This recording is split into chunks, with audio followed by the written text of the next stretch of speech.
ভারতবর্ষের শুদ্ধ সংস্কৃতি সনাতনী পরম্পরায় আমরা যারা আছি তারা ভারতবর্ষকে হিন্দু রাষ্ট্র বলে জানি।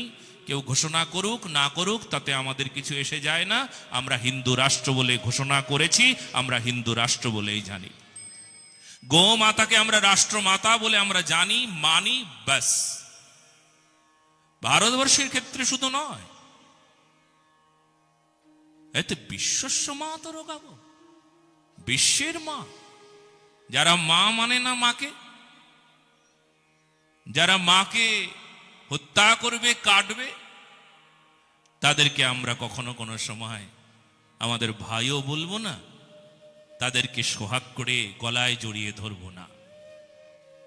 তবে হ্যাঁ, যারা এই ভারতবর্ষের মাটিতে গোহত্যাকে গোহত্যাই বলবে, গোহত্যার শাস্তির জন্য সেও দাবি তুলবে, সে যে কোনো সম্প্রদায়ের হোক, যে কোনো মত পথের হোক, যে কোনো পন্থার হোক, সে আমার ভাই, সে আমার ভাই, সে আমার ভাই, সে আমার আপন, সে যেই হোক, যে কোনো মত পথ পন্থার হোক, গোরক্ষার পাশে দাঁড়াবে, গোরক্ষার পক্ষে থাকবে, গোরক্ষাকে রক্ষা বলে জানবে।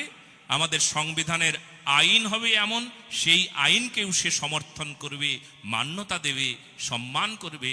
সে আমার ভাই, যে কোনো মত হোক, যে কোনো পথ হোক, যে কোনো সম্প্রদায়ের হোক, যে কোনো ব্যক্তি হোক, তিনি আমার ভাই, তিনি আমার আপন, তিনি আমার প্রিয়।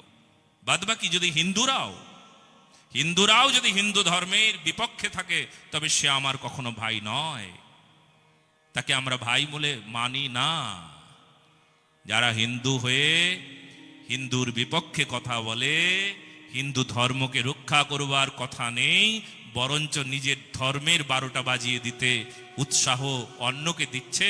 আপনি এগিয়ে যাচ্ছেন 10 পা, আপনারই একটা হিন্দু ভাই, আপনারই পরিবারের কেউ আপনার পা টেনে ধরছে, আপনাকে কিছুতেই এগোতে দেবে না, তাকে আমি ভাই বলে মানি না।